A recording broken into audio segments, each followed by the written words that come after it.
lo que a mí me compromete para trabajar en este negocio, lo que a mí me alza para trabajar en este negocio y lo que a mí me inspira para trabajar en este negocio es que por fortuna, contamos con un modelo educativo envidiable en el mundo entero. Un modelo educativo que ninguna multinacional quizá tiene. Un modelo educativo que no existe comparación ninguna con el modelo educativo que existe allá afuera y que todos nosotros hemos ido a él. Lo que yo les voy a contar un poquito más en el desarrollo de la historia, por qué me comprometo tanto y por qué insto a otros a que se comprometan con este proyecto, por qué es importante para la ciudad el que ustedes tengan un modelo educativo alternativo. Porque la educación en cualquier desarrollo social, en cualquier sociedad, si ustedes examinan, yo sé que aquí hay profesores, que aquí hay abogados, que aquí hay médicos, que aquí hay personas que han ido a la educación en general, y ustedes van a encontrar que la educación ha sido fundamental en el desarrollo del pensamiento de los pueblos. Por fortuna, el modelo de negocios que nosotros tenemos, pues tiene el modelo de educación más desarrollado en el mundo, en mi concepto. Yo trabajé, llevo unos 20 años estudiando, yo creo que aquí hay gente que lleva más, de manera que 20 años estudiando no es mucho, pero yo sé que aquí gente lleva más, pero fuera de eso, después de que termino la carrera y fuera de que hago posgrados y tal, yo trabajo en una universidad como rector durante 8 años. De manera que he podido conocer un poquito la génesis de la universidad, la génesis de la historia de la educación, he podido conocer un poquito qué implica para una sociedad el modelo educativo que nosotros tenemos. Cuando yo hago el parangón entre esa educación que conozco, que conocí y que ejercí desde varios ángulos, entonces empiezo a valorar inmensamente el modelo educativo que hay acá. Ahí es donde empiezo a darle un valor enorme. Aparentemente, cuando las personas ven este negocio, la gente cree que el centro de todo el negocio son productos. ¿Han ustedes sentido eso? Cuando tú contactas a alguien para este negocio y le cuentas que aquí hay un negocio, las personas lo primero que dicen es, voy a ponerme a vender productos entonces. La gente inocentemente cree que es un negocio sencillamente de productos. Y eso yo lo concebía, o sea que la persona que entienda que le ha pasado eso, pues no se preocupe, a mí también me pasó. Cuando tú entras al proyecto, descubres que ese es el vehículo, pero que hay un modelo educativo generado por los líderes de esta industria a nivel mundial que se ha venido gestando durante 50 años ya casi y que se ha convertido en un ícono de la educación en el mundo del cual tú puedes beneficiarte y del cual yo empecé a beneficiarme. Entonces ahí uno empieza a transformar la forma de pensar y se da cuenta que el tema de los productos es supremamente importante, pero es una parte del proyecto. Es una parte del proyecto y hay algo básico que está por encima de cualquier consideración frente al tema de productos. ¿Por qué? Porque la riqueza no se genera de la noche a la mañana, la riqueza no se genera sencillamente de por sí, sino que la riqueza se genera a través de la forma como piensan la gente. ¿Están de acuerdo conmigo? Quien hace pobre a una ciudad, quien hace pobre a un país, es la forma de pensar de la gente. La pobreza de cualquier pueblo, la pobreza de cualquier país, la pobreza de cualquier familia, la pobreza de cualquier persona, eso se explica sencillamente por la forma como la persona piensa. Ahora, ¿esto me lo invento yo? No, lo dicen economistas, premios Nobel, lo dice la historia de los pueblos, lo dice la historia de la economía, lo dice muchísima gente. El gran problema es que a eso no le ponemos tanto cuidado. Si hay algo que está descuidado en nuestra sociedad, es la forma como piensa la gente. ¿Han visto ustedes eso? Lo que más no le importa a ninguno en general es la forma como piensa la gente. De hecho, yo estoy casi seguro que una persona ingresa al modelo educativo tradicional y termina pensando igual. O sea, termina lleno de datos, pero termina pensando igual. ¿Por qué? Porque no hay una transformación en la forma de pensar, porque no hay una transformación en la inteligencia, en las emociones, en la imaginación no hay una transformación. Recuerdan ustedes que Einstein decía, es mucho más importante la imaginación que el conocimiento. Así lo dijo Einstein. Einstein era mal estudiante, era medio flojongo.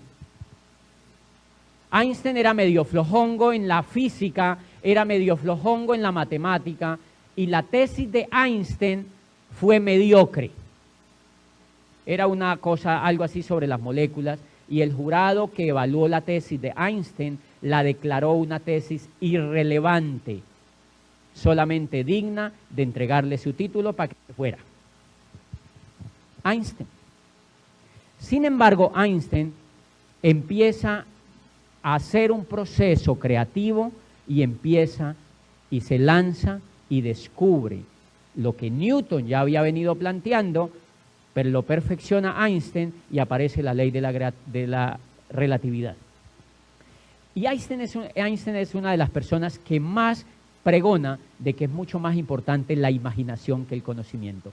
Pues bien, si hay algo que se abandona entonces en la educación tradicional o en los pueblos o en la sociedad, es el tema de la forma de pensar, es el tema de algo que hoy en día se está trabajando muchísimo en el mundo y ustedes pues obviamente deben saber que hay una gran tendencia en el mundo, que había algo en el mundo o hay una gran ola en el mundo que avala una inteligencia distinta a la inteligencia que nosotros hemos venido estudiando, que es la inteligencia emocional. Ustedes la han oído, ¿verdad?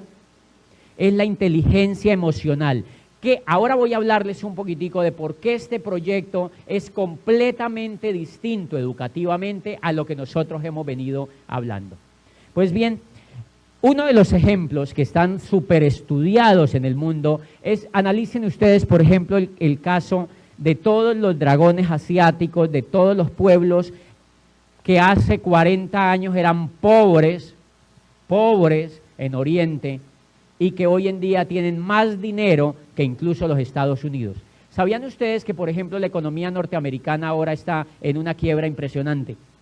Es uno de los países más endeudados de la Tierra. ¿Y cómo se explica el mundo que un país como Japón, que Montaner dice, cuando yo llegué al Japón, lo primero que encontré, la primera percepción que yo tengo de Japón es que es como una hoja de tabaco extendida en el mar, sin recursos naturales? Lo único que hay es gente y agua, porque no hay ni tierra.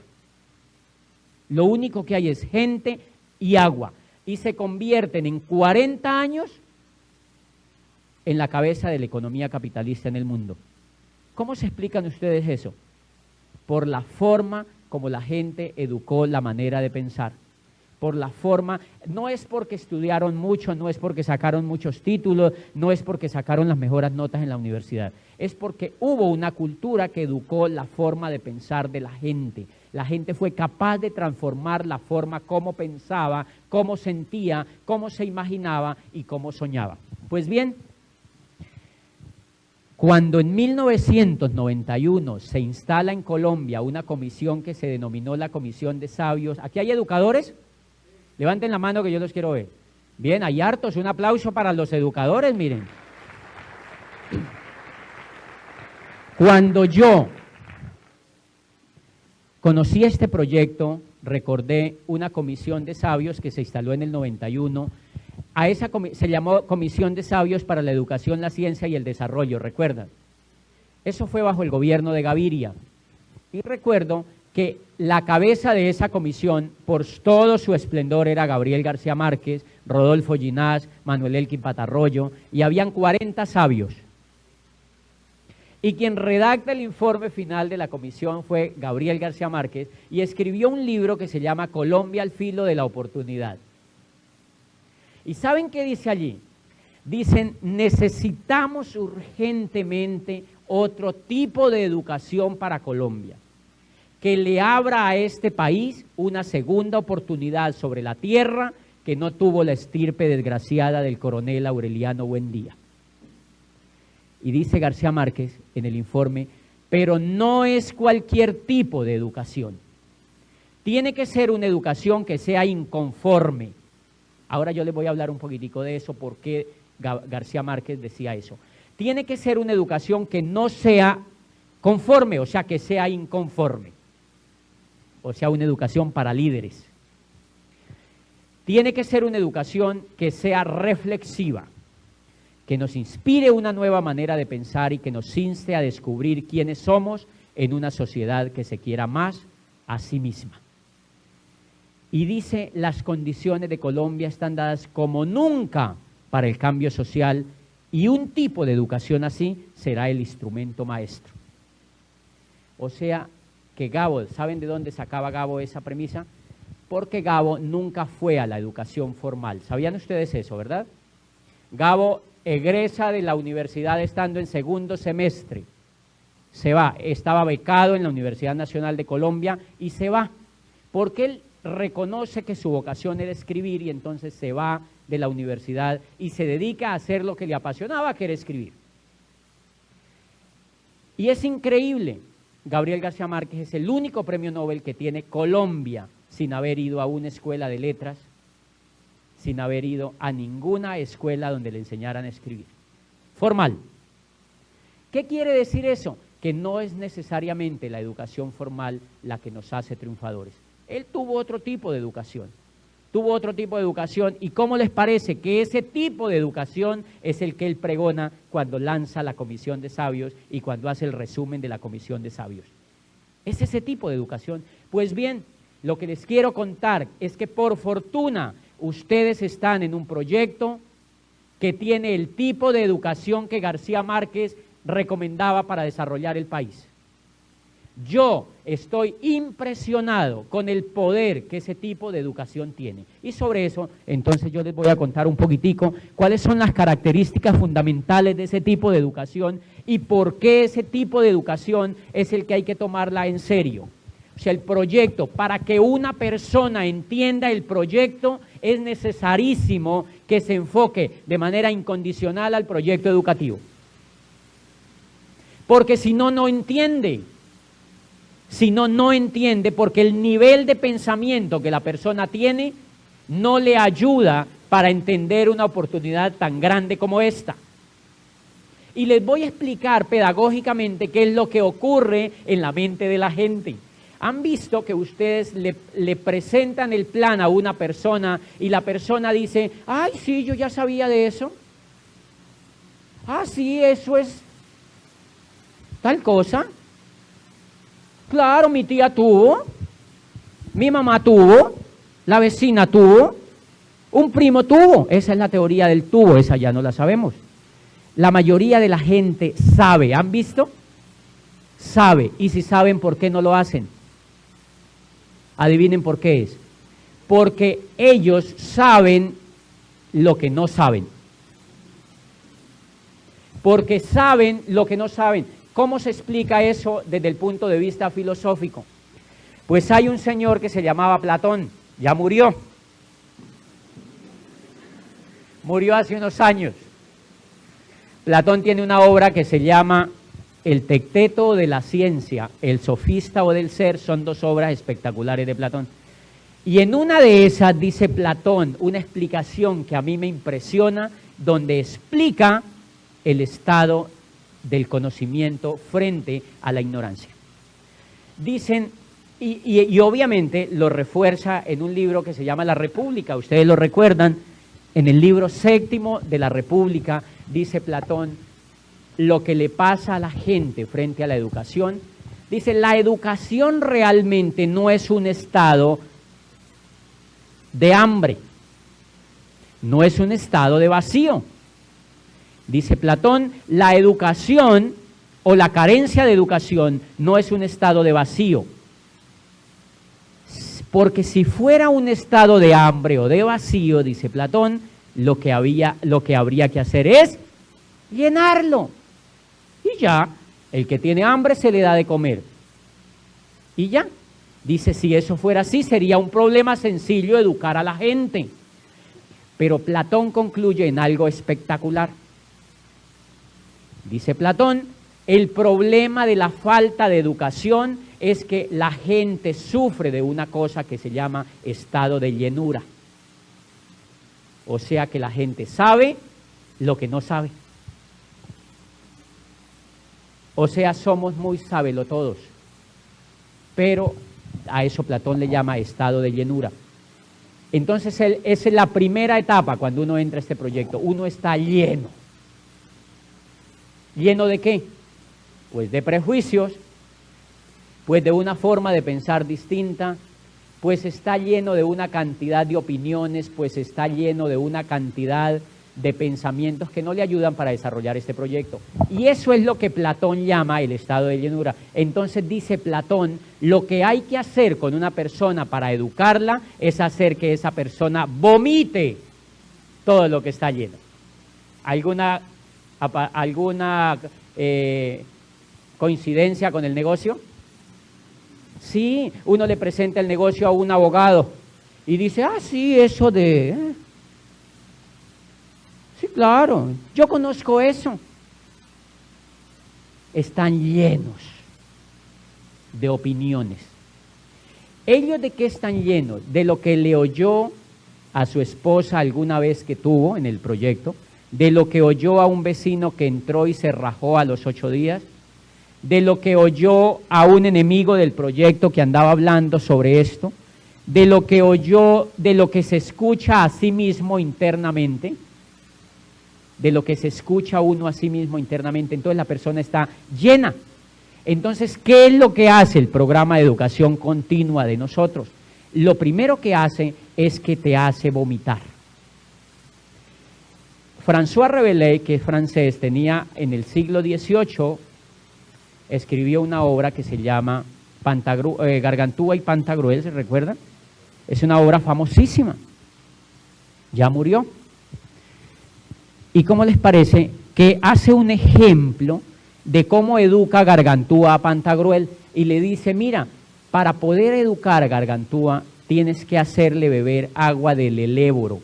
El eléboro es una sustancia que hace vomitar. Es como un purgante. Y entonces le dice, hazle beber agua del eléboro y él quedará listo para que se eduque. Básicamente lo que estaban haciendo, lo que estaba Rabelais haciendo era parodiando lo que ya había dicho Platón hacía 4000 años en las obras filosóficas. O sea que, ¿cuál es el problema? Que nos llenamos mucho y para entender un proyecto de estos uno tiene que estar medianamente liviano. Medianamente liviano. ¿Cómo empieza uno entonces a entender esto? Primero, el proyecto, por ejemplo, este evento que nosotros estamos teniendo es un evento, uno de tantos eventos y uno de tantos proyectos que está dentro del sistema educativo. Lo primero que ustedes van a encontrar es que las personas que les promovieron entrar a este negocio les van a decir que aquí existe algo que se llama un PEC, por ejemplo. ¿Quiénes conocen aquí el PEC? Levanten la mano. Mire, estas personas que levantan la mano están pegadas al PEC. Se llama Programa de Educación Continua. Y en este PEC vienen unos CDs grabados por personas que tienen éxito en este proyecto a nivel mundial. Muchos de sus líderes están grabados en estos CDs y lo más interesante, ellos nos enseñan desde la experiencia. Entonces ya les explico qué impacto puede tener eso en uno. Y fuera de eso viene un libro en el PEC, viene además un libro que usted se lee durante el mes y que viene con el PEC. Miren lo que se llama el PEC, Programa de Educación Continua. ¿Qué le dicen ahí? Todos los libros están enfocados a ayudarte a cambiar la forma de pensar. Todos los libros están enfocados en ayudarte a transformar la forma de pensar. Todos los libros están enfocados a ayudarte a darte información profesional sobre este proyecto. para que no quede en manos de gente que no sabe de esto, o sea, de gente lleno. Y claro, cuando uno va adquiriendo esa información, uno va vomitando lo que tenía, porque no le servía para hacer esto. ¿Por qué continuo? Lo primero que tiene el PEC es que es continuo. ¿Qué ejemplo tiene esto? El PEC, Programa de Educación Continua, es eso, continuo. ¿Por qué me importa hablarles un poquito de qué implica lo continuo? Porque el sistema de educación tradicional tira a la gente de manera no continua. Tú te gradúas como médico y sales, y es como si ya te hubieras acabado de educar. Hay dos problemas allí. Yo me gradué de una universidad buena en Derecho, y obviamente cuando yo me gradúo, cuando termina los 5 años de clase, es como si me botaran al mundo a ver qué pasa. Uno inconscientemente cree que ya ahí terminó. Así le digan que uno tiene que seguirse actualizando, ¿qué tal? El fenómeno que ocurre mental es que no es continuo ese proceso formativo, primero. Segundo, eso tiene unas implicaciones impresionantes. Mire, yo en el 2001 estaba comenzando un doctorado en España y vivía en Barcelona. Y un día salí a la calle a ver el periódico La Vanguardia y me llamó la atención una cosa. Decía, se necesita gerente de recursos humanos para el norte de España de la empresa XX. Y yo dije, wow, eso es para mí, porque yo acá estaba haciendo un doctorado en psicología de las organizaciones y estaba especializado en eso. Entonces yo dije, eso es para mí. Cuando yo veo el aviso decía, se necesita gerente de recursos humanos para el norte de España, no mayor de 29 años. Y yo acababa de cumplir 31. Suerte. ¿Qué pasa con ese modelito? Que ese modelito, cuando la persona ya tenga 40 años, lo enganchan a una empresa cuando salga de la universidad, esa persona sigue trabajando en una empresa, cuando ya lo ven que no camina muy rápido, que tiene problemas lumbares, que como que le empiezan a dar problemas de salud muy a menudo, que como que tiene muchos problemas, el dueño de la empresa dice, ese señor tiene 45 años, ¿qué tal si lo reemplazamos por 2 de 22? Y te reemplazan por 2 de 22 que cuesten menos. O sea, ese sistema educativo no es continuo porque no te hace crecer durante toda la vida. En cambio, este proyecto educativo es continuo. La persona puede ingresar a la edad que quiera después de que sepa aprender y puede tener aquí 70, 80 años y puede estar sentado aprendiendo. ¿Qué es eso? Que es un proyecto respetuoso, completamente respetuoso de los seres humanos. Ese sistema educativo le va permeando la forma de pensar a la persona y lo va llevando a que crezca. Primera cosa, lo va llevando a que crezca primero él por dentro, primero él en la forma de pensar. ¿Por qué? Porque el otro sistema educativo, yo ahora en las historias les voy a contar un poquito, ¿qué creen ustedes que una persona crece cuando le enseñan que 2 por 2 es 4? ¿Crece por dentro? ¿Creen que una persona que estudia física cuántica o que estudia cálculo multivariado va a aprender a crecer porque le enseñan a sacarle la hipotenusa a una lonchera, por ejemplo? No crece por dentro. O sea, la persona tiene información, pero sigue estando vacía. Porque como persona no está creciendo. Por eso ustedes ven cantidades de profesionales enanos.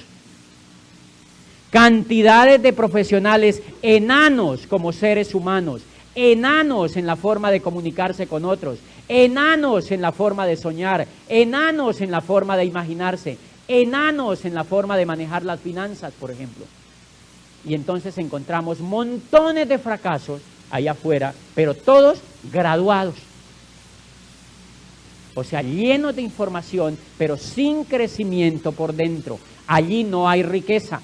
La riqueza se escabulle de las personas que no son grandes por dentro. La riqueza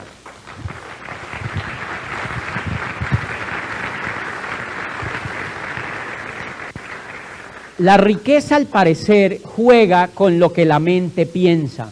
La riqueza lo que hace es seguir la forma de pensamiento de la gente. La riqueza simplemente es el resultado de lo que alguien piensa, de cómo es que vive. Pues bien, eso me gusta porque es continuo. Y hay una cuestión impresionante de este sistema educativo. Además de ser continuo, este sistema educativo es el más humano que yo he descubierto. ¿Se acuerdan que hay en pedagogía y en todo el tema educativo? Dicen que la educación, o que hay etapas durante la sociedad que han sido humanizantes y otras no. O que hay modelos, el humanismo, por ejemplo. El humanismo son teorías de desarrollo social, por ejemplo. El humanismo es una teoría. ¿Cómo les parece que si hay algo deshumanizado es el sistema educativo que conocí y el sistema educativo que impera? Es tremendamente deshumanizado. Adivinen por qué. Porque no valora al ser humano en su individualidad, en su crecimiento, en su potencialidad, y por una cosa impresionante, porque el ser humano cuando entra a ese sistema educativo inmediatamente deja de soñar.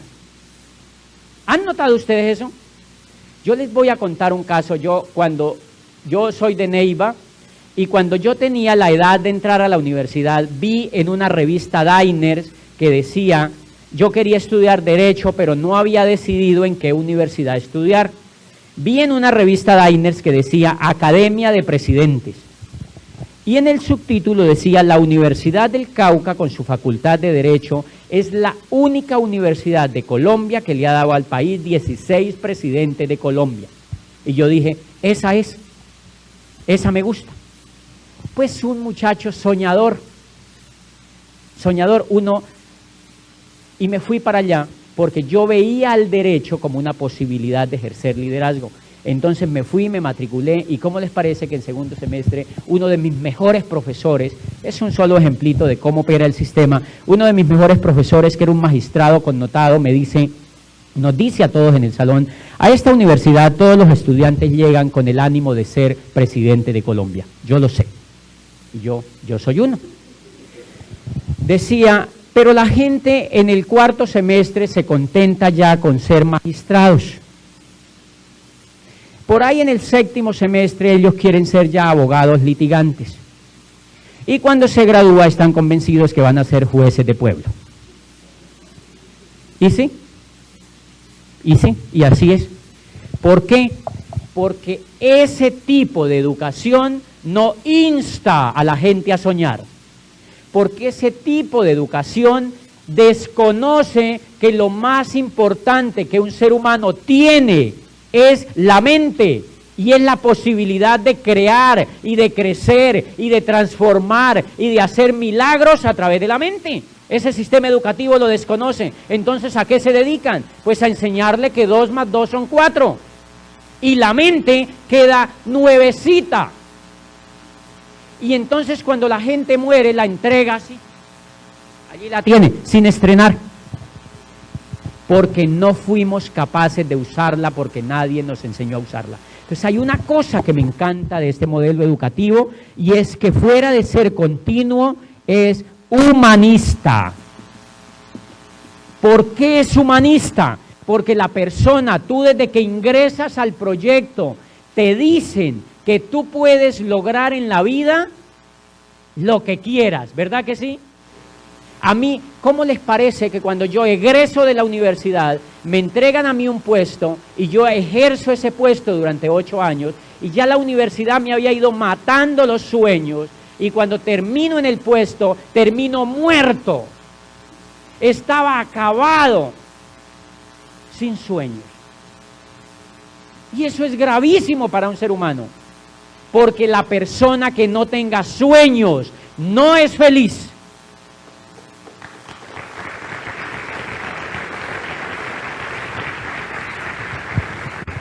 Si un ser humano no tiene sueños, no es feliz.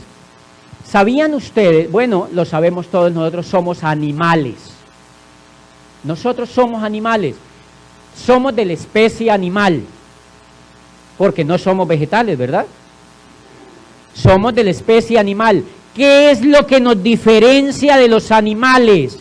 Lo que nos diferencia de los animales es que nosotros tenemos la parte evolutiva. nosotros tenemos la capacidad de transformar el entorno, nosotros tenemos la capacidad de levantarnos de la situación que tengamos, nosotros tenemos la capacidad de soñar y de transformar el mundo donde vivimos, de manera que un sistema educativo que no haga soñar a la gente es un sistema educativo que está animalizando a la gente. Porque ¿qué es de un ser humano que no sueñe? Un animal. Los animales no sueñan, ¿cómo les parece? Está demostrado. Victor Dröcher, que es un zoólogo suizo, lo demostró de manera reiterativa en las investigaciones. Los animales son incapaces de soñar porque los animales construyen siempre la misma colmena. La abejita hace la misma colmena, la hormiga el mismo hormiguero. El puerquito hace las mismas caras siempre. O sea, la mariposa vuela siempre en su misma dirección. El colibrí siempre sacude las alas iguales. Vienen con un código genético preestablecido y ellos no pueden usar el cerebro para soñar. En cambio, nosotros sí.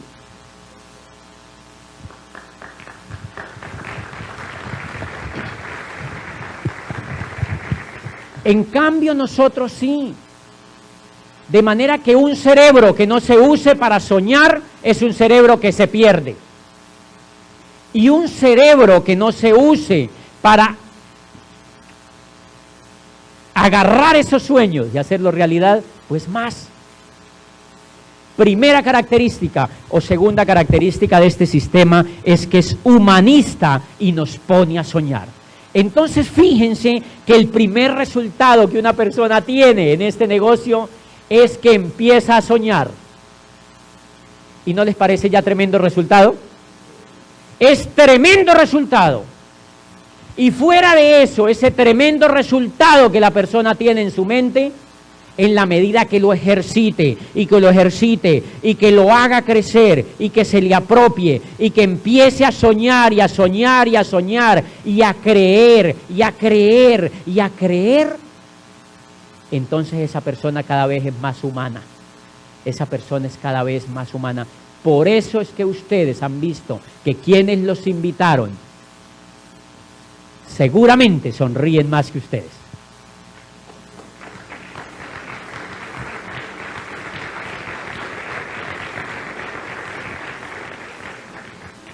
Seguramente tú vas a escuchar aquí más aplausos y más alegría y más entusiasmo y más música. Y hay gente que viene y dice, ay, eso parece una religión.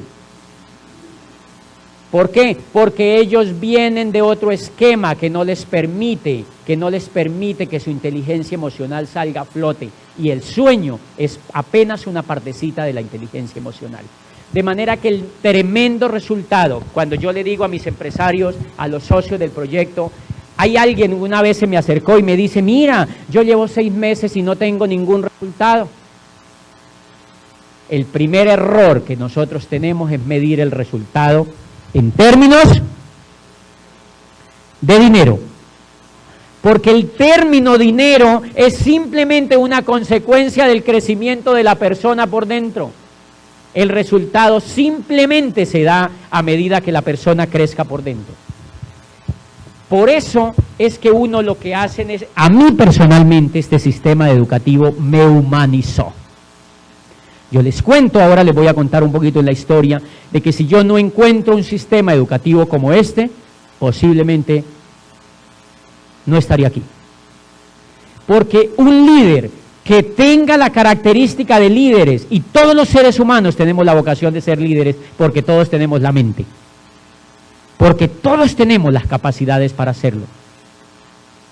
Cuando yo veo esos videos de gente que ha avanzado en el mundo sin tener pies, sin tener manos, sin tener... ¿Han visto lo único que esas personas tienen? Tienen cabeza. Y yo veo que todos tienen cabeza. Simplemente hay que permitir que esa cabeza vuelva a educarse. Y les voy a contar una cosa, la mayoría de nosotros antes de entrar en estos negocios estamos acostumbrados a alimentarnos de aquí para abajo. Y la mayoría de esa platica se pierde.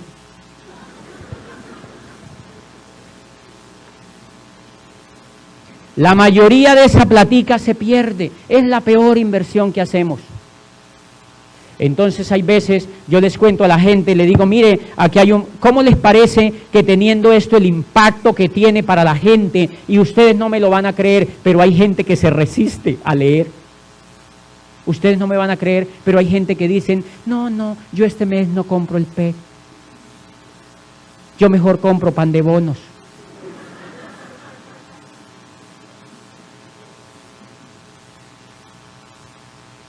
Señora, el PEC, la importancia del PEC, y dice, no, yo mejor compro otra libra de carne más. Me alcanza para 5 libras de carne. Claro, porque estamos acostumbrados a alimentarnos de aquí para abajo. De aquí para abajo. Y claro, si la mente entonces no avanza, no hay resultados. Por eso el resultado de este negocio tiene que ver con lo que la gente se esté educando en el proyecto, con lo que la gente se esté dejando humanizar de esto. Y bien, y hay una tercera característica que tiene este modelo educativo, y es que es coherente. A mí lo que más me impactó es que es coherente. Es un sistema educativo coherente. Pues ¿por qué? Porque yo estaba cansado de la incoherencia. 20 años de educación. Hace poquitico en el Bordo me invitó el gobernador a una charla que hacían sobre calidad de la educación en el Patía. Entonces la ministra fue y me encantó hablar allí, porque yo le digo, ¿cómo se explica usted, señora ministra, que un sistema escolar que tenga a la gente durante 20 o 25 años ahí encerrada, que después de uno, todo lo que ha hecho ahí adentro y ha estado 25 años, uno es pobre? ¿Cómo explica usted, señora ministra, que una persona después de 25 años de pagar su educación y de ser disciplinada y hacer todo, pobre? Y la ministra decía,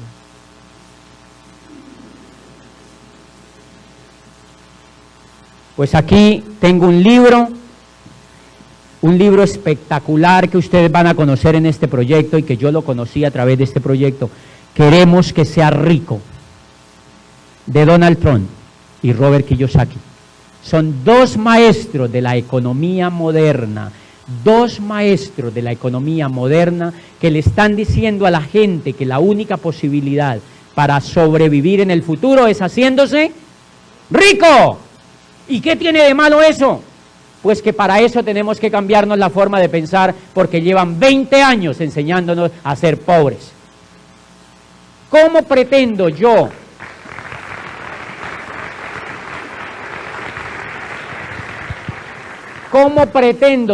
dice Donald Trump ahí, la mejor forma de hacer que un país progrese es que usted deje de ser pobre? ¿No les parece simpaticísimo eso? Claro, y uno dice que diciéndole a la gente, al presidente, no, más casitas, más platica, más crédito, más ayuda, más regalos. Eso es volver a la gente más pobre, dice Donald Trump. Si a la gente le regalan las cosas, la vuelven más pobre. Y a nosotros nos han educado en el deme, regáleme algo, señor. La gente organiza rifas. ¿Qué es eso? La gente juega a la lotería, eso es pedir limosna. La gente, el baloto, ¿no? La otra, zúmbeme la otra, a ver a qué le pego. Uña, pata, pico, todo.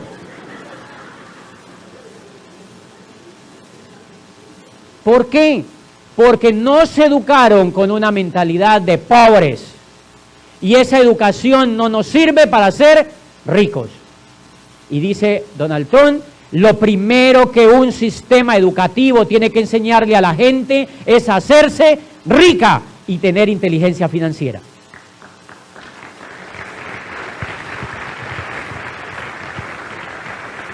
Pero ¿qué es lo que ha hecho el sistema educativo en general con nosotros? Primero, Alvin Toffler tiene una obra que se llama El Show del Futuro, por allí lo ando, es espectacular. Y tiene otra obra que se llama La Tercera Ola, es explicando la sociedad postindustrial. Y dice Toffler que el modelo de educación que nosotros ejercemos es un modelo de educación que se lo inventaron comenzando la era industrial, cuando Watson arranca con la máquina de vapor y empiezan a hacerse pequeños ricos y ricos y ricos en Europa.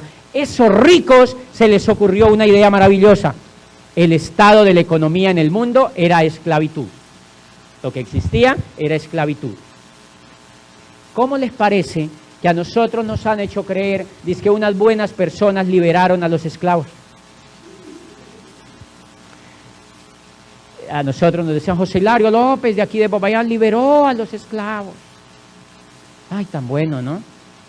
No, eso fue una onda en el mundo porque había un gravísimo problema.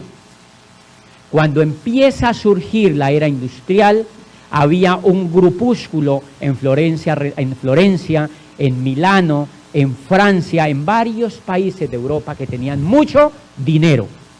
¿Quiénes eran esas personas? Eran personas que comerciaban lana entre Flandes y Roma, que llevaban pieles entre Oriente y Occidente y empezaron a acumular riquezas.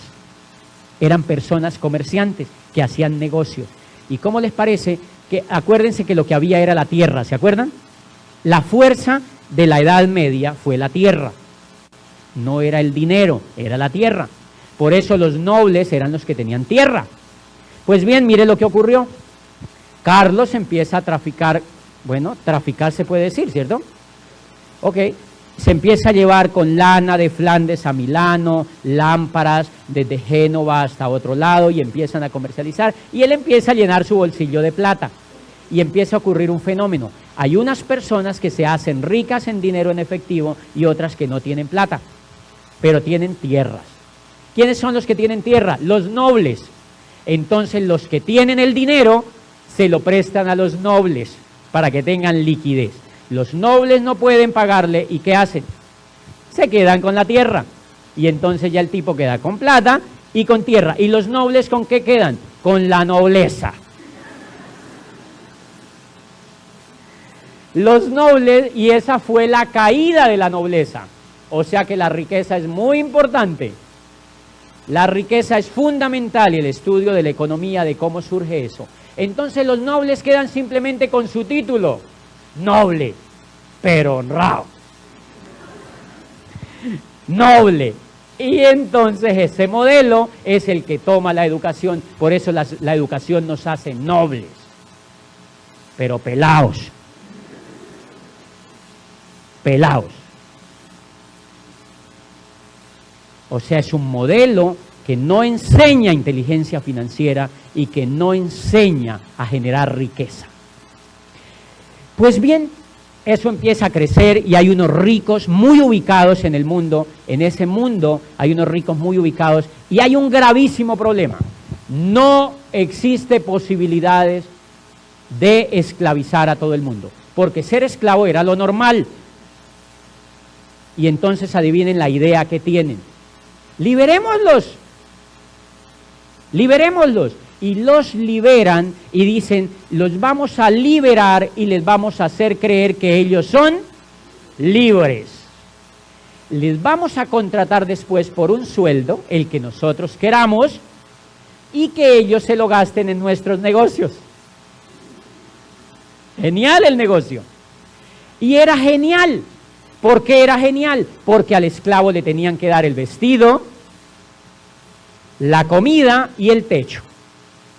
Habían esclavos que amaban a sus jefes. ¿Quién no? Le sacaban de los problemas básicos que tenía la persona. Y dijeron, se acabó eso. Los vamos a liberar y ahora en adelante los vamos a contratar. Usted le vamos a pagar tanto y usted se lo gasta en lo que quiera. Pero le pagamos el mínimo. Y mire lo que ocurre, el mínimo no existía obviamente en aquella época, entonces el señor contrata a unos 50 empleados para su fábrica, y ¿cómo les parecen que estos bandidos no les pagaban nada? O les pagaban 50.000 pesos. o les pagaba muy poquito, y empieza a morirse la gente de física hambre en las calles de Florencia, y en las calles de Milano, y en las calles de París, y en las calles de Roma, y en las calles de Londres, y se empiezan a comérselos las ratas, y la peste, y las enfermedades, y nadie los recoge. Y murieron miles y miles y miles de trabajadores explotados porque nada, no les pagaban. O sea, todo para mí, todo para mí. Y ahí aparece el derecho laboral. Y dicen, ok, les vamos a permitir entre el gobierno, porque era un problema social terrible.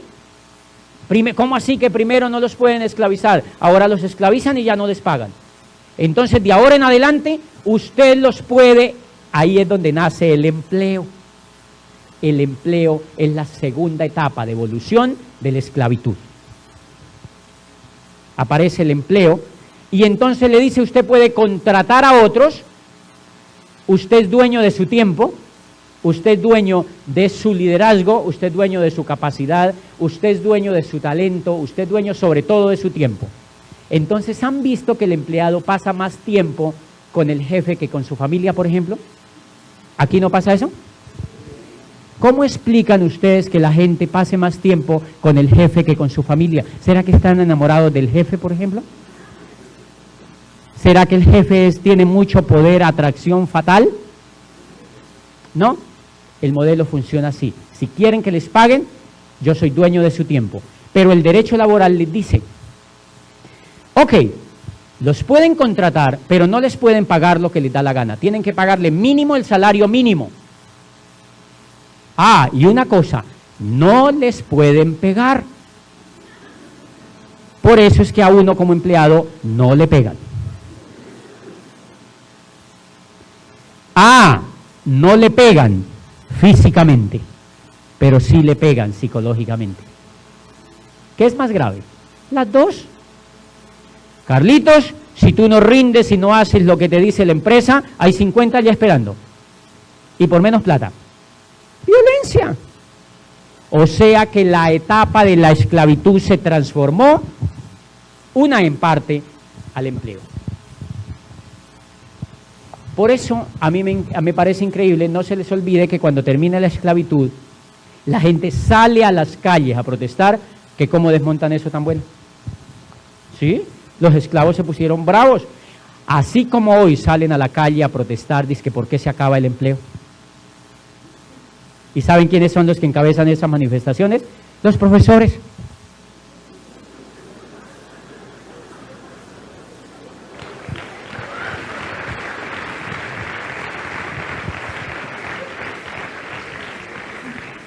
Esclavícenos más, por favor, más, que no se acabe ese modelito. Ok, lo que me gusta de este proyecto es que es coherente en la forma como te enseña a buscar la riqueza, como te enseña a buscar la forma de tus sueños. ¿Por qué es coherente? Porque hay un gravísimo problema en la educación tradicional desde que se profesionalizó. Alguien tuvo la brillante idea de volverse educador y de no volver a trabajar. Suena raro, ¿cierto? Alguien tuvo la brillante idea de que alguien se dedicara a enseñar y que otros se dedicaran a trabajar. Y que unos se dedicaran a estudiar y que otros se dedicaran a trabajar. ¿Y cómo les parece que acabaron con todo? Porque resulta que la mente, si no actúa bajo la experiencia, no aprende. Les voy a contar un caso. Cuando yo me estaba graduando como abogado, esto aquí entre nos, cuando yo me estaba graduando como abogado, yo veo a la persona que se estaba graduando conmigo y le digo, Julio, ¿tú no has pillado una cosa? Y me dice, ¿qué? Y yo le digo, pues que nosotros llevamos 6 años aquí estudiando, nos acabamos de graduar y no sabemos nada.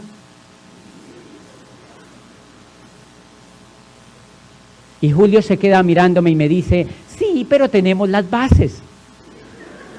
Y yo digo, wow, 5 años ahí adentro para tener las bases. cuando yo ya era rector de la universidad, un día me senté, yo era un poquito herético con el modelo y por eso aprendí mucho, pero también fui herético con el modelo. Un día me senté con unos estudiantes que fueron a mi oficina, eran muy amigos míos y por eso lo hice. Y yo les digo, muchachos, me iban a invitar a su fiesta de grado y querían que yo les hiciera un grado privado. Entonces yo les dije, bueno, yo hago todo eso, pero les voy a hacer una pregunta. ¿Ustedes de qué se van a graduar? Y me dicen, de administradores de empresas. Yo, wow. Entonces yo les digo, cuéntenme una cosita, ¿ustedes qué saben hacer? Real. Y se miran así. Ellos se miran así y yo me quedo viéndolos y les digo, ¿cierto que nada?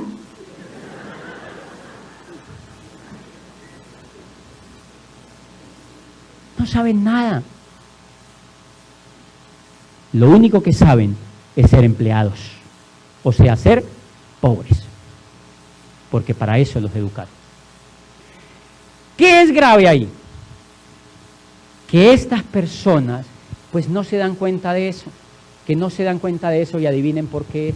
Porque el modelo educativo tradicional, a propósito, cuando han visto que la persona que sale de abogacía, de médico, de no sé qué, de ellos dicen, cuando ahora sí estamos aprendiendo. Adivinen cuándo es, cuando empiezan a trabajar. ¿O no les ha pasado eso? Sí, yo tengo amigos que son ingenieros electrónicos de grandes facultades de ingeniería electrónica y me dicen, oye, entré a trabajar en Orbitel y me di cuenta de una cosa, ¿de qué? De que no sabía nada. ¿Cómo les parece? Adivinen por qué siguen haciendo lo mismo, porque el ser humano actúa bajo una forma que se llama paradigma. Y no importa lo que le pase, le queda muy difícil cambiar porque tenemos mucho de animales, de código genético. Si no usamos la mente para discutir y para reflexionar y para inspirarnos y para soñar y para pensar, seguimos haciendo lo mismo. Hay un caso de un acuario que lo dividen por la mitad, es un invento que trae Karen Hiss en un libro espectacular. Dice, imagínense ustedes todos aquí un acuario, dividen por la mitad el acuario, ponen aquí un lucio del norte, que es voraz con los peces chiquitos, y aquí ponen los pececillos que son alimento del lucio. El lucio intenta comérselos varias veces, y no puede, se hiere la boca, se golpea, se choca y sangra, y regresa a su hábitat y se queda quieto. Retiran el vidrio, permiten, y los pececillos pasan para allá, lo tocan, le dan besos al lucio, le dan con la colita, se le nadan por encima, le dan piquitos, todo el cuento, y el lucio no hace ningún intento de volvérselos a comer. ¿Adivinen por qué? Porque lo que él ha aprendido en el pasado le dicta lo que tiene que comportarse en el futuro.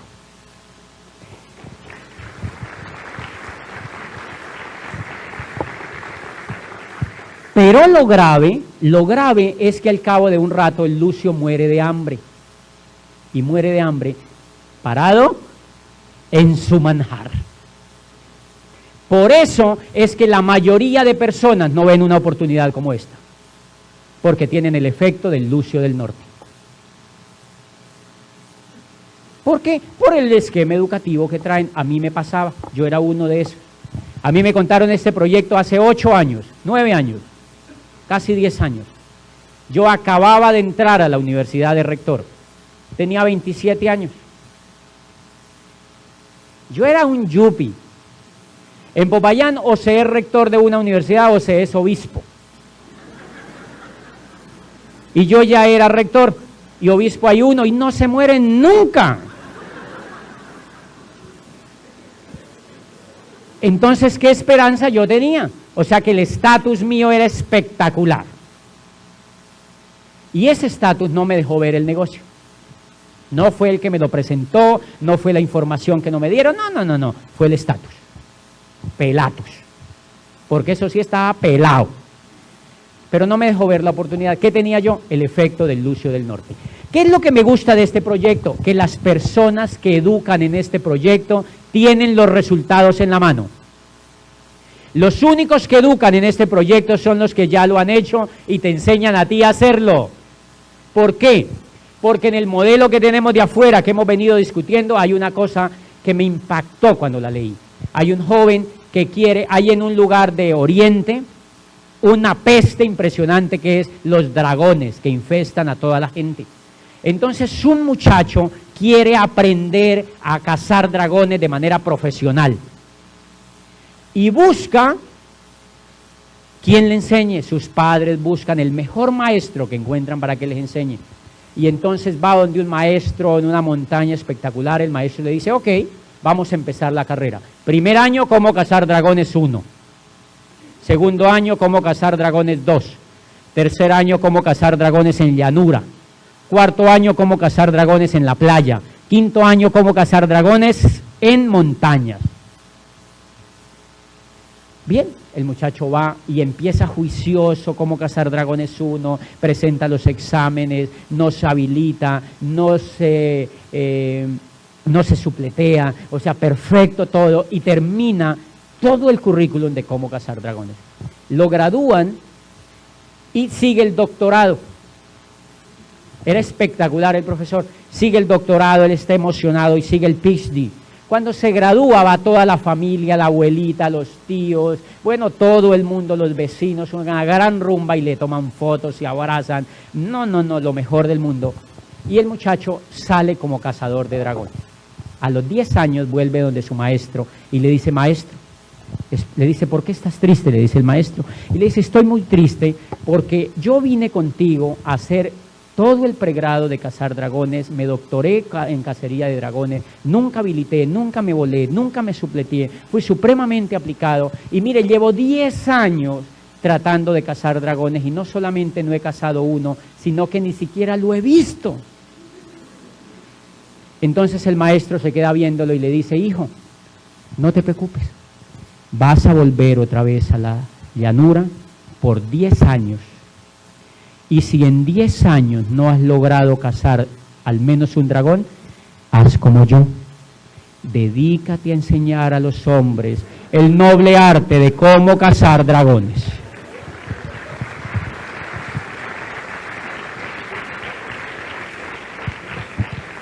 Lo que me gusta de este modelo educativo es que los líderes que ustedes tienen en sus proyectos tienen el resultado.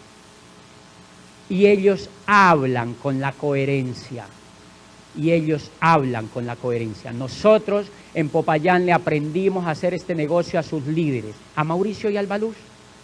Le aprendimos a hacer este negocio a Caliche, a Guillermo Jiménez. Le aprendimos a hacer este negocio a Rodrigo Correa, a Claudia Santos, a Carlos Eduardo Castellanos. Le aprendimos a hacer este negocio a ellos. ¿Saben por qué? Porque ellos son los que tienen el resultado. Y eso fue lo único que nosotros hicimos, hacer exactamente lo que ellos nos decían, hacer exactamente lo que este sistema educativo a uno le dice. ¿Cuál es el gran problema de la mayoría de la gente? El gran problema de la mayoría de la gente es que la gente se hace caso a sí misma. Hay un diamante, un gran líder de este negocio que decía, el gran problema de la gente es que se hace caso a sí misma. O sea, no tienen tutores, no tienen gente que sea coherente frente a lo que ellos quieren buscar. ¿Por qué?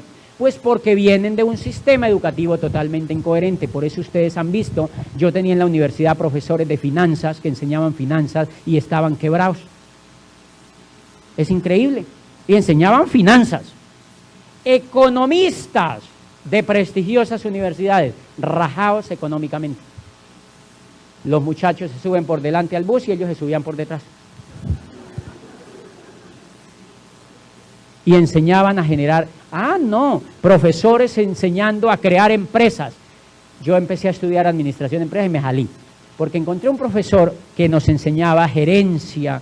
Era egresado de una universidad impresionante y nos enseñaba gerencia y tal. Yo una vez le dije, profesor, ¿usted cuántas empresas ha tenido? Nunca había tenido ni un puesto de perros. Nunca había hecho ni un puesto de perros. Y le enseñan a otros a tener empresas. Pero hay un problema gravísimo ahí. Y ya les voy terminando esta parte. El mayor problema que tiene este sistema es que no ata la teoría con la práctica. En cambio, el modelo educativo que tiene este negocio, desde que tú entras, ata la teoría con la práctica. ¿Por qué es importante esto? porque los dos milagros más impresionantes de desarrollo, de brillantez, de esplendor de la educación en el mundo ha sido cuando se ha atado la teoría y la práctica. Primero, Grecia helénica, siglo de oro de Pericles. ¿Cómo les parece que allí nace, adivinen quién?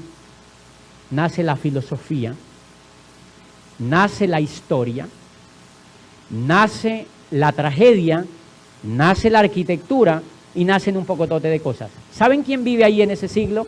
Sócrates, Anaxágoras y Heródoto era el padre de la historia. Y nace la tragedia con Eurípides, con Sófocles y con Esquilo. ¿Y saben qué? Ninguno había ido a una facultad de nada de eso. ¿Por qué?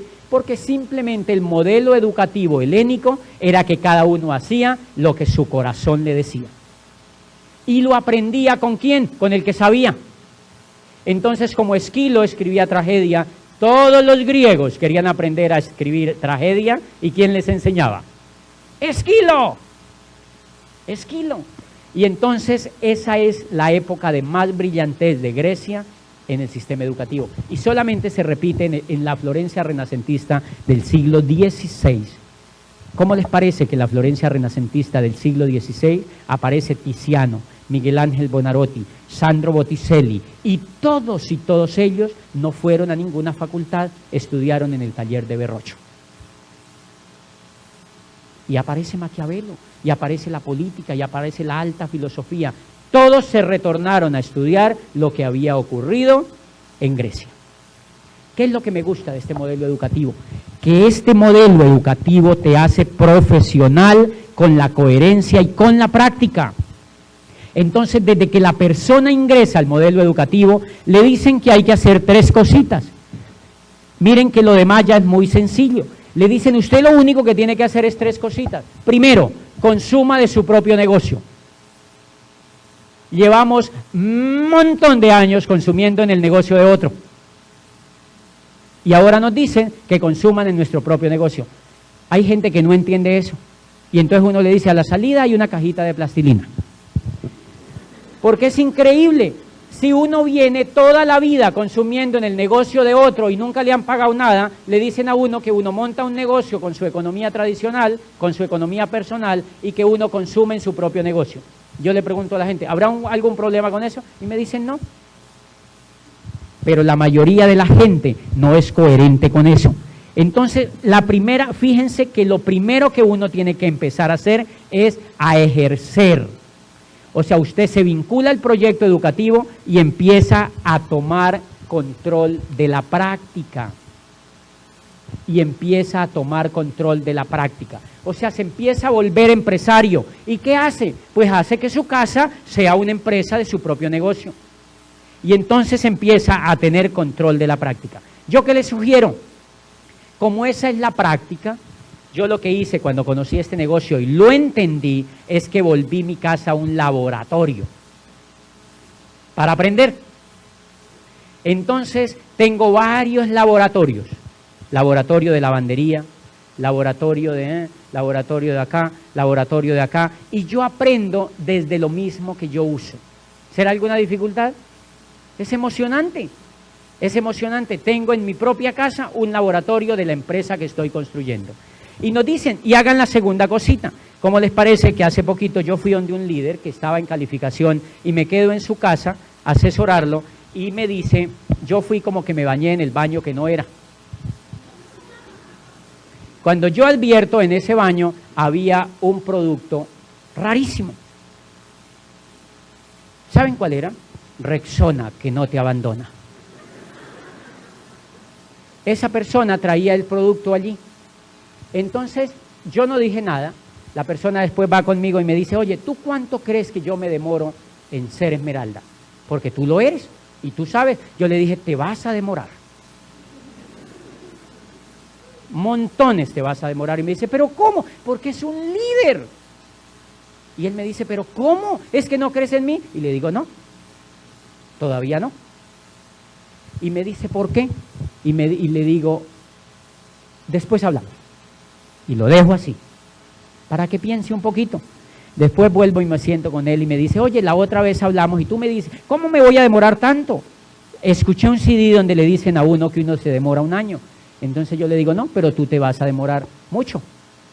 Y me dice, ¿por qué? Le digo, porque no crees.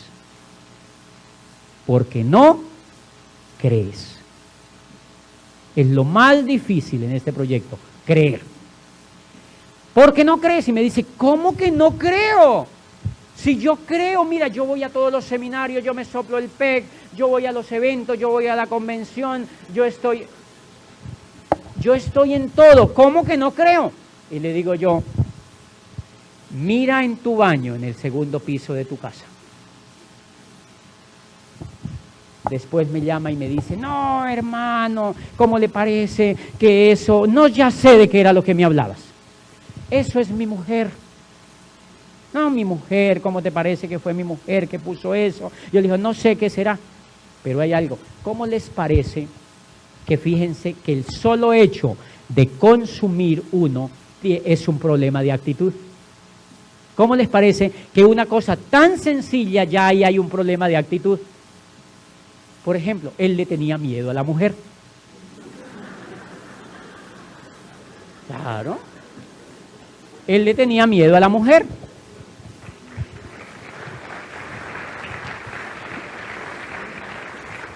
Y miren cómo se va atando la teoría y la práctica, que si tú no la ejerces, entonces no aprendes. Hay mucha gente que se pega todo el sistema educativo y me dice, José, porque tú me dijiste que eso era lo más importante. Y ahí viene lo que yo les quería contar ya para irme. Bueno, de la primera parte. Es cuando yo explico, si tú no haces la práctica, es como si estuvieras en el anterior sistema. Porque te vuelves un obeso mental. No aprendes. Adivinen por qué. Porque se aprende haciendo. Se aprende es haciendo. Y si no, hagamos un ejemplo. Ahora lo hacemos. Ok, la persona me dice, ok, pero miren, algo tan sencillo, y él creía que no era importante. ¿Cómo les parece que después me llama y me dice, José, quiero que vengas y te quedes otra vez en mi casa? Como tratando de que yo viera que ahora sí. No. Hay gente que le lleva años el primer pedacito. ¿Cómo les parece? Entonces, ¿cuándo creen que van a tener éxito? Si no toman una decisión. Hay una cosa que a mí me impresiona de esto, y yo creo fehacientemente que todo lo que ocurre alrededor de uno es producto de lo que uno hace y piensa. ¿Se acuerdan del secreto? ¿Qué dice el secreto? La atracción que uno genera en lo que piensa le da los resultados en el mundo de afuera. Entonces, parece que cuando uno hace cualquier acción incoherente en la vida, el universo lo está viendo. El universo lo está viendo y entonces, como el universo lo está viendo, no le da los resultados. Porque no hay coherencia. ¿Por qué? Porque esa persona cuando va y contacta a alguien y le dice hay que consumir los productos, y hay una energía que le está lanzando a la otra persona como que yo no lo hago, pero tú sí lo vas a hacer. Y esa incoherencia empieza a hacerse duplicable. De manera que consumir esta parte está totalmente aliada con el sistema educativo y tiene sentido, y tiene completamente sentido. La segunda parte, le dicen a uno, y tú puedes tener un grupo de clientes. Tú puedes tener un grupo de clientes. ¿Cómo les parece que para eso se necesita tremenda actitud? ¿Cómo les parece que para eso se necesita tremenda actitud? ¿Por qué? Porque nosotros estamos representando como empresarios a las marcas más prestigiosas del mundo. Y entonces el nivel de comunicación que yo debo tener tiene que ser bueno.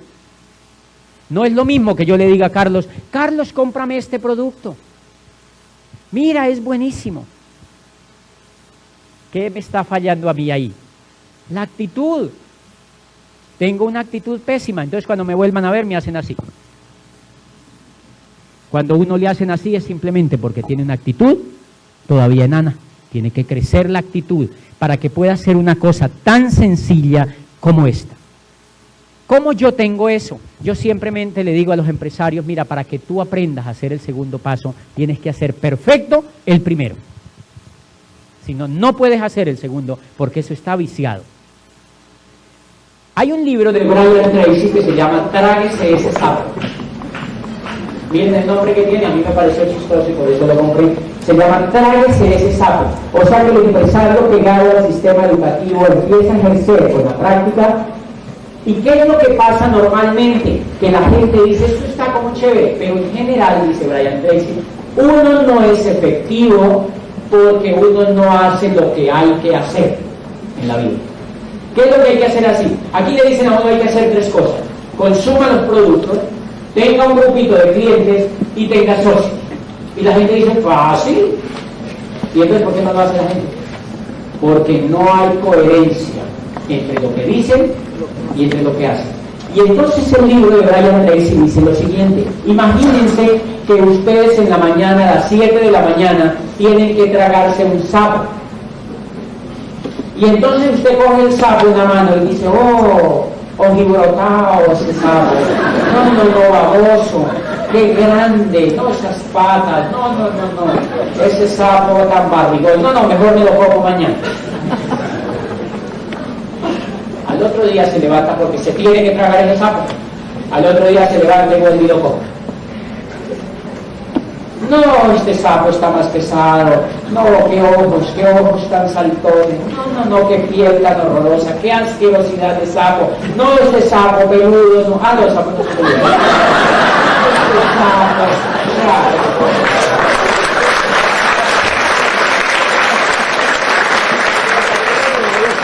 Mejor me lo como más tarde. Y al tercer día vuelve y lo come y la mano le hace así porque el sapo está más pesado. ¿Y qué pasa? Que nunca se traga ese sapo. Y ese, ¿cómo les parece? Que es el mayor problema, tan sencillo que uno lo ve. ¿Han encontrado ustedes empresarios que no se tragan el sapo? Claro. Y adivinen qué tienen. 0 resultados. 0 resultados. De manera que a uno le dice, miren lo interesante en el proyecto lo que me dice, tráguese el primer sapo, consuma todos sus productos. Yo todo lo que sale me lo unto, todo. Así no lo necesito. Y me lo como. Claro, para tragarme ese sapo. Y la segunda le dicen a uno, tenga un grupito de clientes. ¿Cómo les parece que para tener ese grupito de clientes yo tengo que tener actitud de empresario? Entonces yo, ¿qué es lo que hago? Miren lo que le dicen a uno, tenga un grupo de clientes, no le digan vuélvase vendedor de productos. ¿Se dan cuenta? Nivel de comunicación. La mayoría de la gente, ahora si tú quieres ponerte a hacerlo eso, pues está bien, pero el modelo empresarial le dice, tenga un grupo de clientes, no vuélvase vendedor de productos. Entonces yo, ¿qué hice? Me tragué ese sapo segundo, y yo tengo en 2 años y medio largos 14 clientes. Y me tragué ese sapo de por vida. ¿Para qué? Pues para no estar preocupado por eso. 14 clientes. ¿Y cómo les parece que esos 14 clientes son como un club? Y yo soy pues el anfitrión. Entonces yo los atiendo, ya les enseñé a que se autocompren para liberarme de ellos. Y una vez, hace poquito, yo llamo a una cliente mía y yo le digo, Isabel, este mes tú no has comprado nada. Y me dice, ¿y qué tiene que ver? Yo digo, pues que te puedo sacar de mis clientes.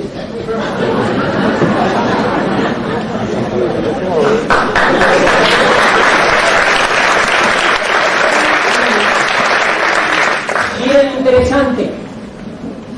Yo hago y le enseño a hacer, pero si yo me trago el primer sapo bien, y hago los 14 o los 20 clientes, ahora tú te puedes hacer 1000, no hay límite, pero con 10 que te hagas profesionalmente ya te tragaste ese sapo. Pregunta, ¿cuántos viven en tu lugar? ¿Cuántas personas? No, ¿cuántas personas? 200.000. Quédate con 10. No te los cojas todos, no seas caroso. Construye 10, pero construyelos profesionalmente.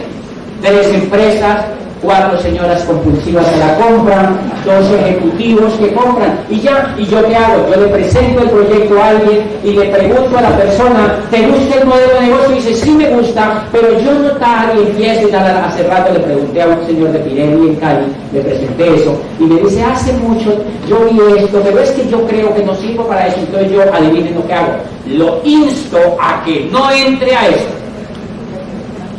Lo insto, le aconsejo que no entre a esto. Y le digo, yo te recomiendo que no entres a esto, que mejor seas cliente. Y entonces se queda viéndome, y cuando ya vamos a cerrar, el cliente me dice, ¿y no cómo es que se mete?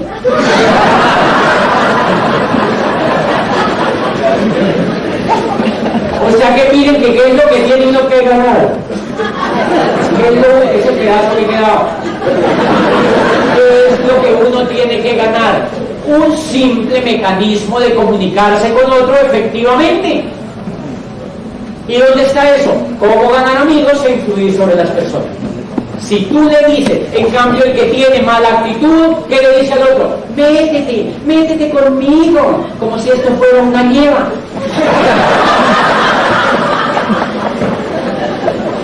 ¿Qué le está fallando a esa persona? La actitud. En una cosa tan sencilla para comunicar algo tan sencillo, fíjense. Entonces yo insto a esa persona a que se haga cliente. Muchas veces termina siendo empresario y fallece al otro día, y entonces, pero eso de todo lo hay. O sea que miren que aquí yo aseguro un volumen en el segundo básico, o sea que me tragué el segundo salto. Por eso la gente se aterra que me dice, oye, tú eres Esmeralda, y ese eres Esmeralda fundador, pero yo no te veo vendiendo productos. Y yo le digo, dejas un libro que se llama Tráguese ese sapo. Claro, porque ya es el segundo básico. ¿Para qué tienes que hacer el segundo básico? Bien hecho. Para que te quede tiempo para hacer el de hacer, que es el que te va a hacer millonario. Pero si no has hecho esto, no viene, ¿en qué es lo que ocurre? Que nosotros empezamos a hacer esto sin haber hecho esto. Y como no hemos hecho esto muy bien, pues generamos aquí una cosa que se llama cáncer. Porque nosotros somos como un radical libre. Los radicales libres son elementos que no, si son neutrones, no tienen protón, entonces agarran y quieren engarzar la primera célula que encuentren para infectarla, la engarzan y generan tumor. Ese es la clave del cáncer. ¿Cómo les parece? Entonces el empresario de ese negocio que no hace esto todo bien, empieza a juiciar a otro. Y adivine qué hace en el negocio. Un cáncer. Porque se duplica la falta de eficacia. Arriba se duplica con nosotros. Y ahí apela el efecto de la duplicación. Y aquí, como les parece, que hay causas increíbles. Por ejemplo, ¿por qué esas 3 cosas, consumo, la segunda de tener mis clientes y la tercera de tener socios, adivinen cómo yo tengo que hacerla para que yo tenga esto? Con amor. Con amor. Porque todos los resultados en la vida se obtienen si uno hace las cosas con amor. El gran problema es que no las hacemos muchas veces con amor.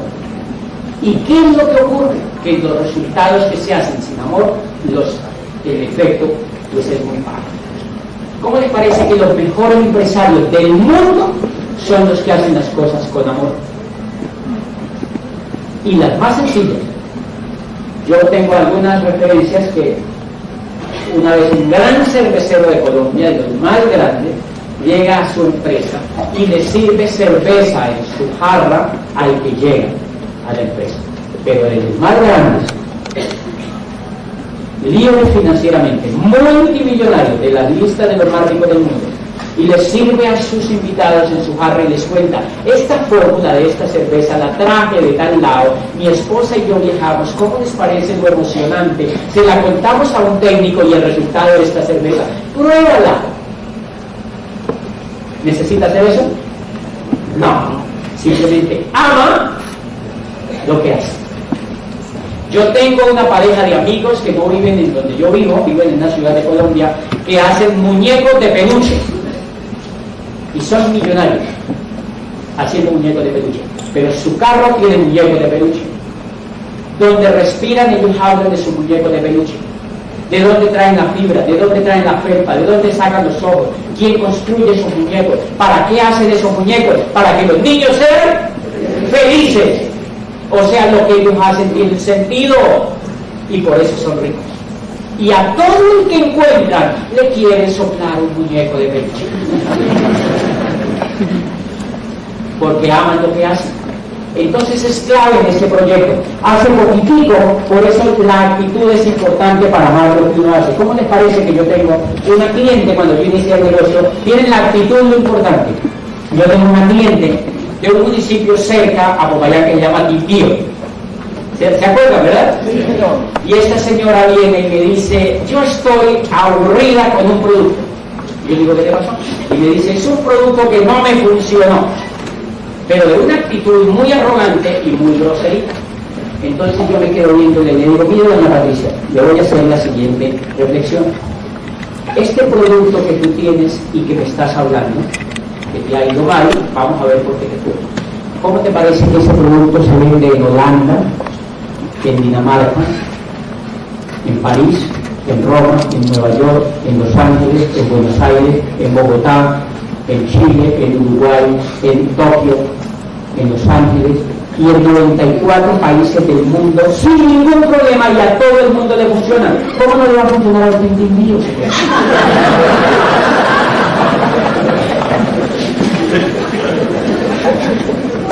¿Qué es lo que hay debajo de eso?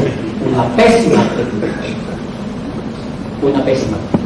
O sea que fíjense que para hacer este segundo yo tengo que tener la actitud necesaria para considerar que yo lo hago con amor y que estoy trabajando en un proyecto grande. Pero miren, y ya la de acá, para que tú hagas esto necesitas estar pegado a esto para que lo que tú haces tenga sentido. Para que tú entiendas que lo que tú haces tiene sentido. Y lo demás, la tercera parte, fíjense que es nada más ni nada menos que construir la comunidad de empresarios, y con esto ya vamos terminando la primera parte. Construir la comunidad de empresarios es lo más apasionante que yo he podido ver en el mundo que yo llevo vivir. ¿Adivinen por qué? Porque cada vez que tú tocas a alguien para contarle esta oportunidad, le estás dando la mejor oportunidad que hoy existe en la economía para salir de la pobreza. Y le estás tocando la mejor oportunidad para que esa persona crezca. Entonces adivine qué se necesita. Se necesita actitud. Primero, se necesita haber cambiado la forma de pensar para poder ir a auspiciar a otro. ¿Por qué? Porque la mayoría de la gente estamos educados para pensar en yo con yo. Entonces ven pasar a alguien en Tuluá y dice, a ese hay que meterlo. ¿En quién están pensando? Yo con yo.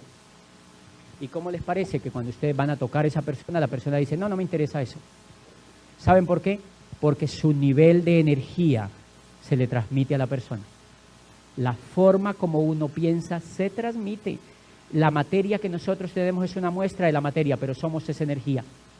No sabemos cómo, pero el otro lee en alguna manera lo que estamos pensando. Pero él no sabe, hay una sensación que le dice que contigo no tiene que entrar, por lo que piensas. Entonces, construir la comunidad de empresarios se requiere nivel de pensamiento de liderazgo. Yo voy a contarle esto a Isabel porque a ella le va a ayudar. Porque yo quiero que ella sea exitosa en la vida. Porque yo quiero que ella esté conmigo en el equipo. Porque yo quiero que ella disfrute de lo que yo estoy disfrutando. ¿Creen que ella lo percibe mejor? Claro, porque tú vas cargado de buena energía. Porque tú vas cargado de pensamientos positivos para ella. ¿Y cómo les parece, empresarios, que cuando yo tengo esa actitud, yo auspicio a la persona aquí y siempre me tengo que preocupar es por su futuro, no por el mío? Me tengo que preocupar es por su futuro, no por el mío, porque el mío ya está casi resuelto en mi mente. El mío ya está resolviéndose en la mente. Yo me tengo que preocupar es por el futuro de ella, para que ella tenga resultados. Pero ¿qué es lo que usualmente hacemos? Que auspiciamos a María y empezamos a decirle: María, ¿qué hubo tu pedido? María, ¿qué hubo tus puntos? ¿No era que ibas a montar un pedido, María? No, que no lo monte. Que se eduque para que entienda que ella lo tiene que montar después, pero que lo entienda ella. Muchas veces pensamos en nosotros mismos. ¿Yo qué le digo a la gente? Me dice: ¿y qué hay que hacer en este negocio? Yo le cuento. Y me dice: ¿y qué pasa si no quiero hacer nada? Pues bienvenido. Acuérdense que yo entiendo que esto es una consecuencia de lo que ha pasado acá. Si esa persona no quiere hacer nada, es porque la cabecita todavía no la tiene educada. Entonces yo lo tengo que respetar, y yo tengo que respetar todo el tiempo que esa persona necesite para cambiar. Pero sí le digo una cosa: si tú no ejerces, no aprendes. Que eso te quede claro, porque se aprende es ejerciendo. Y miren que de aquí en adelante lo que ocurre es simplemente la aplicación de principios de liderazgo, porque todo lo demás se repite y se repite y se repite y se repite. Consuma, tenga unos clientes y tenga unos socios. ¿Qué es lo que hay que ejercer? De ahí en adelante lo que hay que ejercer es algo que la mayoría de la gente desafortunadamente desconoce, y es una ley del universo que se llama la ley del corazón. Bueno, le hemos puesto así. ¿Cuál es la ley del corazón? La ley del corazón simplemente nos enseña que Andrés, cuando Andrés está chiquito, bueno, más chiquito, cuando Andrés está chiquitico en el vientre de su madre, ¿qué es lo que late? El corazón. El corazón, desde que él empieza a crecer un poquitico, empieza a latir. ¿Creen que el corazón puede decir: ay, voy a no latir un segundo? ¿Qué pasa si el corazón del niño dice: no voy a latir por un segundo? Se muere. O sea que él está vivo ahí es porque el corazón, desde que empezó a latir, no ha dejado de latir. Y miren que una cosa tan sencilla da como resultado el milagro de la vida: el no dejar de latir. ¿Qué es lo que hace la gente en este negocio? Que deja de latir. Entonces arrancan como un carro al principio, sin freno. Y apenas tienen el primer obstáculo, dejan de latir. ¿Adivinen por qué? Porque tenemos muy llena la cabeza de negativos y no nos la hemos limpiado con el sistema educativo. Entonces la gente, el comportamiento de la gente cuando empieza a latir es que le da un tiempo y para. Y como para, viola la ley del corazón y le da infarto como empresario.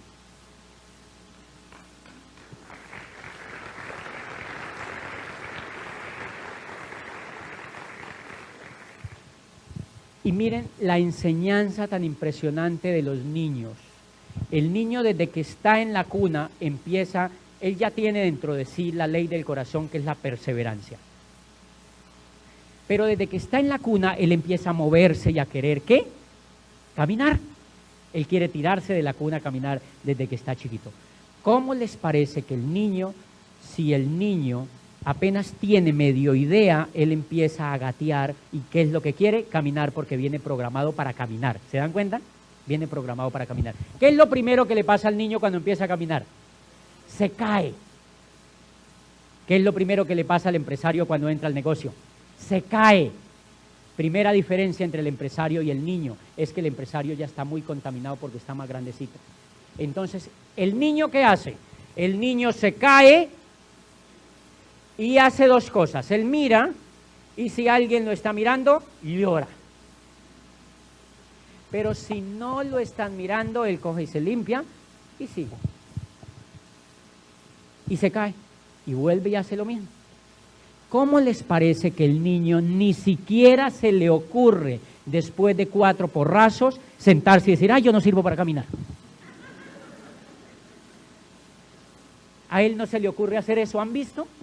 La naturaleza es impresionante lo sabia para enseñarnos en cosas tan sencillas. El niño nunca se rinde de intentar caminar. ¿Y hasta cuándo camina e intenta? Hasta que aprende a caminar. ¿Qué hace el empresario de este negocio?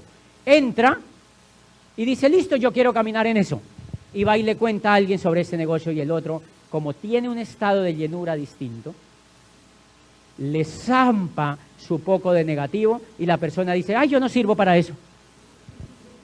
O sea que no le aprendió la naturaleza a caminar. Eso es todo lo que pasa. O sea que fíjense lo importante de perseverar y caernos y caernos y levantarnos y levantarnos y limpiarnos y caernos y levantarnos y levantarnos. ¿Hasta cuándo? Hasta que caminemos. Hasta que caminemos. Y por eso es que hay que dejar caminar a los socios. Los socios entran y ellos se van a caer, pero hay que dejarlos que se caigan y se limpian y sigan. Porque si el papá, ¿cómo les parece que si el papá coge al niño cada que se cae y lo mete al corral, el niño le puede quedar un niño diferente? Porque está demostrado que el niño necesita porrazos para aprender a caminar. O sea que todas esas cosas que se han inventado de corrales y burbujas y todo eso es terrorífico para los niños. Porque los niños necesitan sus golpecitos para que aprendan a caminar. Me encanta estar aquí. Esta es la primera parte de este seminario y nos vemos en la segunda para brevemente contarles la historia.